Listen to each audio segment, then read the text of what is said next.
ജീവിതത്തിൽ നടന്ന കാര്യങ്ങളെക്കുറിച്ച് അവർ നേടിയെടുത്ത കാര്യങ്ങളെക്കുറിച്ച് വാദോരാതെ ഒരു മോട്ടിവേഷൻ സ്പീക്കിംഗ് എന്ന രീതിയിൽ നമ്മളോട് സംസാരിക്കുന്നു. പക്ഷെ ആ മോട്ടിവേഷൻ എപ്പോഴും നമ്മൾക്കുള്ളിൽ തന്നെ നിലനിൽക്കണം എന്ന് നിർബന്ധമുണ്ടോ, നിലനിൽക്കാറുണ്ടോ? ചില സമയങ്ങളിൽ ഞാൻ ഒരുപാട് GTS പങ്കെടുത്ത് ഒരുപാട് FS പ്രോഗ്രാം പങ്കെടുത്തിട്ടുണ്ടെങ്കിലും അവർ പറയുന്ന എല്ലാ കഥകളും നമുക്കത്ര കണക്റ്റായി എന്ന് വരത്തില്ല. ഒരു ഫ്രണ്ടിൻ്റെയോ അല്ലെങ്കിൽ നിങ്ങളുടെ റിലേറ്റീവിൻ്റെയോ നിർബന്ധപ്രകാരമായിരിക്കാം നിങ്ങളെ ഒരു ബിസിനസ്സിലേക്ക് അല്ലെങ്കിൽ ഒരു ഓപ്പർച്യൂണിറ്റിയിലേക്ക് എത്തിപ്പെട്ടത്, അല്ലേ? അപ്പോൾ അതിൻ്റെ പേരിൽ നമ്മൾ ഒരുപാട് പ്രോഗ്രാമുകൾ അറ്റൻഡ് ചെയ്യേണ്ടതായിട്ടുണ്ട്. അത് ഈ ഒരു ബിസിനസ്സിൽ വിജയിക്കുന്നതിൻ്റെ ഏറ്റവും ഇമ്പോർട്ടൻ്റ് ആയിട്ടുള്ള കാര്യങ്ങളാണ് നമുക്ക് എല്ലാവർക്കും അറിയാം. അപ്പോൾ നമ്മളെപ്പോഴും ആ ഒരു പ്രോഗ്രാമുകളിലേക്ക് പോകുമ്പോൾ നമ്മൾ എന്താ കാണുന്നത്? ആദ്യം നമ്മൾ GTS gateway to success എന്ന് പറഞ്ഞ പ്രോഗ്രാം കാണുന്നു. അത് കഴിഞ്ഞിട്ട് ഓരോ ആളുകളും നമ്മുടെ മുന്നിലേക്ക് വന്നിട്ട് അവരുടെ ജീവിതത്തിൽ നടന്ന കാര്യങ്ങളെക്കുറിച്ച് അവർ നേടിയെടുത്ത കാര്യങ്ങളെക്കുറിച്ച് വാദോരാതെ ഒരു മോട്ടിവേഷൻ സ്പീക്കിംഗ് എന്ന രീതിയിൽ നമ്മളോട് സംസാരിക്കുന്നു. ഈ ഒരു ഡയറക്റ്റ് സെല്ലിംഗ് അല്ലെങ്കിൽ മൾട്ടി ലെവൽ മാർക്കറ്റിംഗ് എന്ന് പറയുന്ന ഒരു മേഖലയുടെ ഏറ്റവും ഇമ്പോർട്ടൻറ്റ് അതായത് ആളുകളെ നിലനിർത്താൻ വേണ്ടി മാക്സിമം പൊട്ടൻഷ്യലുള്ള ആളുകളെ നിലനിർത്തുന്നതിന് വേണ്ടി അവരെ കൊണ്ടുവരുന്നതിന് വേണ്ടിയിട്ട് ഏറ്റവും കൂടുതൽ രണ്ടാമത് സ്വാധീനം ചെലുത്തുന്ന ഒരു കാര്യമാണ് ഈ പറയുന്ന മോട്ടിവേഷൻ കഥകൾ എന്ന് പറയുന്നത്. കഥകൾ മീൻസ് അവരുടെ ലൈഫ് സ്റ്റൈൽ എന്ന് പറയുന്നത്. പക്ഷേ ശരിക്കും നമ്മളെല്ലാവരും ആ ഒരു പ്രോഗ്രാം കണ്ടു കഴിഞ്ഞ് ഇറങ്ങുമ്പോൾ പ്രത്യേകിച്ച് നല്ല കുറച്ച് ഹയർ ലെവലിലുള്ള നന്നായിട്ട് സംസാരിക്കാൻ പറ്റുന്ന നല്ല സ്പീക്കേഴ്സായിട്ടുള്ള അച്ചീവേഴ്സിൻ്റെ കഥ കേൾക്കുമ്പോൾ നമുക്ക് ശരിക്കും നല്ല മോട്ടിവേഷനാവും, അല്ലേ? പക്ഷെ ആ മോട്ടിവേഷൻ എപ്പോഴും നമ്മൾക്കുള്ളിൽ തന്നെ നിലനിൽക്കണം എന്ന് നിർബന്ധമുണ്ടോ, നിലനിൽക്കാറുണ്ടോ? ചില സമയങ്ങളിൽ ഞാൻ ഒരുപാട് GTS പങ്കെടുത്ത് ഒരുപാട് FS പ്രോഗ്രാം പങ്കെടുത്തിട്ടുണ്ടെങ്കിലും അവർ പറയുന്ന എല്ലാ കഥകളും നമുക്കത്ര കണക്റ്റായി എന്ന് വരത്തില്ല. സത്യം നിങ്ങൾക്ക് ചിലപ്പോൾ ആവുന്നുണ്ടാകാം, ആകാത്ത ആളുകളുണ്ടാകും. അത് നിങ്ങളുടെ ഒരു കോളാണ്, നിങ്ങൾക്ക് ജസ്റ്റ് കമൻറ്റ് ചെയ്യാം. അപ്പോൾ എന്തുകൊണ്ടായിരിക്കും ആ എല്ലാവരുടെ കഥകളും നമുക്കധികം കണക്റ്റ് ആവാത്തത്? അതിന് പ്രത്യേക കാരണമുണ്ട്. ഇവിടെ ഓരോ വ്യക്തികളെന്ന് പറഞ്ഞാൽ ഓരോ ഇൻഡിവിജ്വൽസിനും അവർ കടന്നു വന്ന വഴികൾ, അവരനുഭവിക്കുന്ന കാര്യങ്ങൾ, അവർ എക്സ്പീരിയൻസ് ചെയ്തിട്ടുള്ള അല്ലെങ്കിൽ അവർ കണ്ടുകൊണ്ടിരിക്കുന്ന കാര്യങ്ങളൊക്കെ വ്യത്യസ്തമാണ്. അതുകൊണ്ട് തന്നെ അവരുടെ അനുഭവങ്ങളും വ്യത്യസ്തമാണ്. നിങ്ങൾക്ക് വേണ്ടത് നിങ്ങളെ ഓടിക്കാൻ വേണ്ടിയിട്ട്, അതായത് നിങ്ങൾക്ക് ഒരു ദിവസം രാവിലെ എഴുന്നേറ്റ് നിങ്ങൾ ഫുൾ ടൈം മൈലേജ് കരിയർ കൊണ്ട് നടക്കുന്ന ഒരാളാണെങ്കിൽ അവർക്ക് ഫീൽഡിലേക്ക് ഇറങ്ങി ഓടാനുള്ള ഒരു പൊട്ടൻഷ്യൽ കാര്യങ്ങൾ നിങ്ങൾക്കുള്ളിൽ തന്നെ ഉണ്ടെങ്കിൽ മാത്രമേ ഈ ഒരു കാര്യം വർക്കാവൂ. കാരണം നമ്മൾ കാണുന്ന ഓരോ അച്ചീവേഴ്സിനും അവരുടെ അന്ന് ചിലപ്പോൾ അവർ ഈ ഒരു കമ്പനി തുടങ്ങിയിട്ട് ഏകദേശം 10-14 വർഷത്തോളമായാലും ആ തുടക്ക സമയത്ത് അവർ കണ്ടുവന്ന അല്ലെങ്കിൽ അവരന്ന് അനുഭവിച്ച സ്ട്രഗിൾസിനെ കുറിച്ച് പറഞ്ഞുകൊണ്ടായിരിക്കാം അവരുടെ കഥകൾ അവർ സക്സസ് ആയിരിക്കുന്നത്. പക്ഷേ സാഹചര്യം മാറി. ഇന്ന് നമുക്ക് കൃത്യമായിട്ട് ഒരു ലക്ഷ്യം നമ്മുടെ മനസ്സിലുണ്ടായിരിക്കണം. നമ്മുടെ കമ്പനിയുടെ അല്ലെങ്കിൽ മൈലേജ് എന്ന കമ്പനിയുടെ ലക്ഷ്യം അല്ലെങ്കിൽ വിഷൻ എന്താണെന്ന് അറിയാമോ? ജസ്റ്റ് വായിക്കാം. അവർ മോട്ടോ ഡിഫൈൻസ് അവർ വിഷൻ. It's my life, it's my style. Empowering people to enhance their lifestyle by helping them achieve their ambitions in life in style. അതായത് നമ്മളെ കമ്പനികൾക്കുള്ള പോലെ കമ്പനിയുടെ വിഷൻ എന്താണെന്ന് മനസ്സിലായാലോ? ലൈഫ് സ്റ്റൈൽ മാറ്റുക, അവരുടെ അംബീഷൻസ് നേടിയെടുക്കാൻ വേണ്ടിയിട്ട് ഹെൽപ്പ് ചെയ്യുക എന്നുള്ളതാണ്.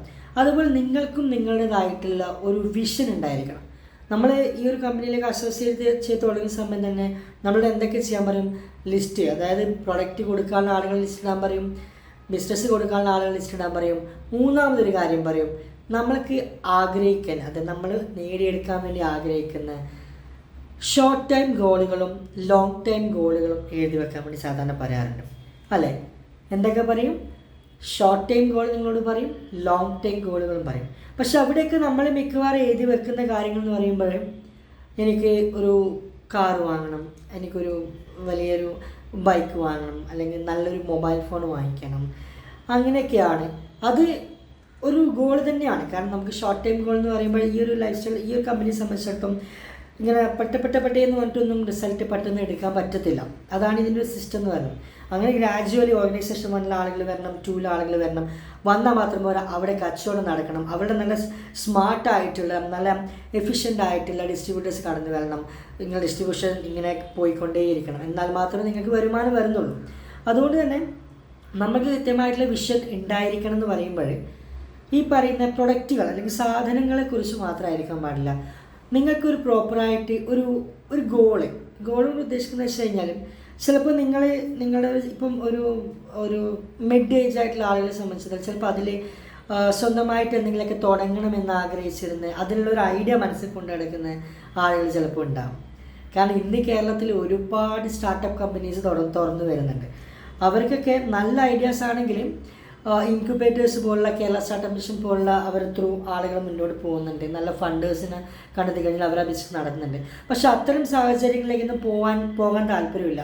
സ്വന്തമായിട്ട് എന്തെങ്കിലുമൊക്കെ തുടങ്ങണമെന്ന് ആഗ്രഹിക്കുന്നവർക്കൊക്കെ അതൊരു ഗോളായിട്ട് അതെൻ്റെ വിഷനാണെന്നുള്ള രീതിയിൽ നമുക്ക് എഴുതി വെക്കുകയാണെങ്കിൽ അതിന് ഫോക്കസ് ചെയ്തുകൊണ്ട് ജീവിക്കുകയാണെങ്കിൽ കുറച്ചും കൂടെ നിങ്ങൾക്കൊരു ഫയർ ഉണ്ടാകും നിങ്ങളുള്ളിൽ ഈ ഒരു ബിസിനസ്സിന് വേണ്ടി ഓടാൻ വേണ്ടിയിട്ട്.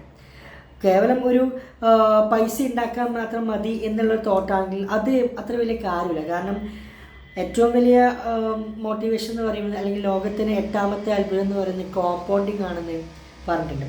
കോമ്പൗണ്ടിങ് എന്ന് പറയുമ്പം പണം ഇരട്ടിക്കുക എന്നുള്ളത്. പണം ഇരട്ടിക്കുക വെച്ചാൽ നമ്മൾ ഉണ്ടാക്കുന്ന പൈസ നമ്മൾ അതുപോലെ തന്നെ എവിടെയെങ്കിലും ഒരു സ്ഥലത്ത് വെച്ച് കഴിഞ്ഞാൽ അതിൽ മാറ്റങ്ങൾ ഉണ്ടാകുന്നില്ല. അത് എവിടെയെങ്കിലും ഇൻവെസ്റ്റ് ചെയ്യണം, അല്ലെങ്കിൽ അത് എന്താ പറയുക അതിലെന്തെങ്കിലും ചേഞ്ചസ് വന്നുകൊണ്ടിരുന്നാൽ മാത്രമേ അതവിടെ വർക്കാവുന്നുള്ളൂ. അപ്പോൾ നമ്മുടെ ഗോളും അതുപോലെ ആയിരിക്കണം. നമുക്ക് പൈസ ഉണ്ടാക്കുക എന്നുള്ളതല്ല ആയിരിക്കരുത് നമ്മളുടെ ലക്ഷ്യം.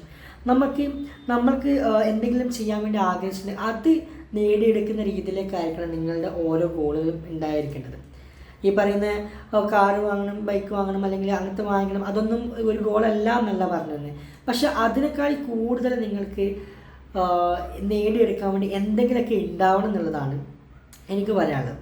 ഞാൻ ഒരാളുടെ ഒരു വീഡിയോ ഞാനിവിടെ പ്ലേ ചെയ്യാം. നിങ്ങൾ കണ്ട വീഡിയോ തന്നെയായിരിക്കാം, ജസ്റ്റ് ഒന്ന് കേട്ട് നോക്കും. നമ്മുടെ യൂത്തിനോടൊക്കെ പറഞ്ഞു കൊടുക്കണം, എൻ്റെ മക്കളെ ഈ ഡ്രഗ്സിലൊന്നും അല്ല ലഹരി നിൽക്കുന്നത്. ലഹരി എന്ന് പറയുന്നത് നമ്മളൊരു ബ്രാൻഡ് തുടങ്ങുക, ആ ബ്രാൻഡിൻ്റെ വളർച്ച നമ്മൾ കണ്ടുകൊണ്ടിരിക്കുന്ന ആ ബ്രാൻഡ് ഉയരങ്ങളിലേക്ക് പോകുമ്പോൾ നമുക്ക് ഉള്ളിൽ കിട്ടുന്ന ഒരു കിക്കില്ലേ, അതാണ് യഥാർത്ഥ ലഹരി. ആണോ? ഇതൊക്കെ ഒരു നല്ലൊരു ഗോളായിട്ടൊക്കെ നമുക്ക് തോന്നുന്നുണ്ട്. പക്ഷേ എല്ലാ ആളുകൾക്കും ഇത് ചെയ്യാൻ പറ്റണമെന്നില്ല. പക്ഷെ എന്നാലും ഇത്തരത്തിലുള്ള ഗോളുകളും കൂടി ഉണ്ടെങ്കിൽ അടിപൊളിയായിരിക്കും എന്നാണ് എൻ്റെ ഒരു അഭിപ്രായം. ഇത് എൻ്റെ ഒരു സജഷൻ മാത്രമാണ്. നിങ്ങൾക്ക് നിങ്ങളുടെ വിലയേറിയ അഭിപ്രായങ്ങളും നിങ്ങളുടെ ഗോളുകളെ കുറിച്ചുള്ള കാഴ്ചപ്പാടുകളെ കുറിച്ചൊക്കെ നിങ്ങളിവിടെ കമൻറ്റ് ചെയ്യാവുന്നതാണ്. നമുക്ക് ഒരു തുറന്ന ഡിസ്കഷൻ പോലെ നമുക്ക് കൊണ്ടുവരാവുന്നതാണ്. അപ്പോൾ എന്തായാലും മറ്റൊരു വീഡിയോയുമായിട്ട് അടുത്ത ദിവസം കാണുന്നവരെ സൈനിങ് ഓഫ്. ബൈ.